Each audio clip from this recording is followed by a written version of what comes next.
Ang ating performer of the day ay isang bata na punong-puno ng pangarap at makikipagkwentuhan tayo sa kanya ngayon. Welcome dito sa Rise and Shine Pilipinas. Good morning, Miracle. Din po. Ayan, Miracle, nabalitaan namin na 2 years old ka pa lang ay nagsimula ka ng kumanta kahit mali-mali ang lyrics noon. Opo. Kwentuhan mo kami sa iyong singing career journey. Nung bata pa po ako, sabi po sa akin, nakwento po sa akin ni Mama na nung 2 years old ako, pag pinapatulog niya po ako, lagi po akong sumasabay at hindi na po ako nakakatulog kasi mas malakas pa po yung boses ko kaysa kanya. Ay, gano'n. Ano mga songs dati kinakanta mo? Yung mga Christian song na sa Diyos ang lalati kaway Oh, nice. Naging lalabay mo na rin siya minsan bago matulog. Sumasali ka rin ba sa singing contest? Opo. Ano yung mga pinaka-memorable contest sa sinalihan mo? Nung papunta po kami dito, nung sumakay po kami sa barko, sumali po ako dun sa singing contest doon. Nagulat na lang po sila mama at papa, ba't pinatawag po sila, yan po pala. Sumali po ako doon. Ay, pasaway ka. Yun pala yun. Uy, 10 years old ka pa lang, kumakanta ka na, syempre, ngayon. Pero ano ba ang gusto mo sa future? Maging singer or do you have other plans? Bukod po sa maging singer, gusto ko din po maging accountancy. Maging accountant. Nice one. So, ano bang favorite subject mo ngayon?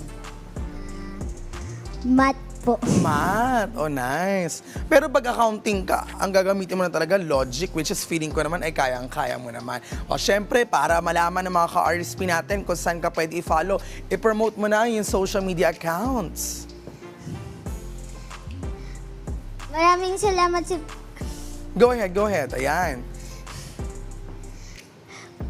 Pa-follow naman po ng account ko na Miracle Reponte. Thank you po. Sa Facebook. Opo. Oo. At sa mga sumusuporta siya, syempre, pasalamatan mo na rin sila. Thank you po. Ayan, maraming salamat sa pakipagkwentuhan sa amin ngayong umaga. Pero syempre, nakabitin ng yung pagkanta kanina. Kaya it's time para kantahan mo ulit kami. Take it away, Miracle.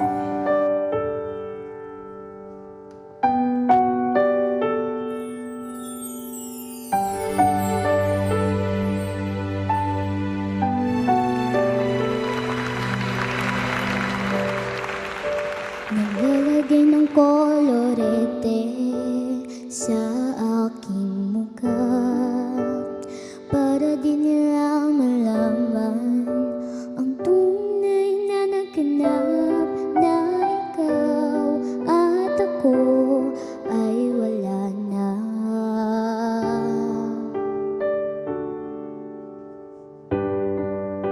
Iniin sa'yo pang mga ngiti para di halatang damdamin ko'y pinipigil sa loob umiiyak dahil ikaw at ako ay wala na.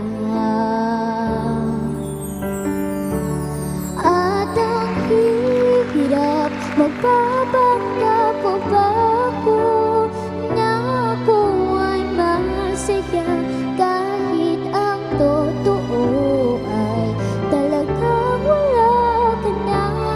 At kung bukas pamulat ng aking mata may mahal ka ng iba, wala na akong magagawa. Di ba?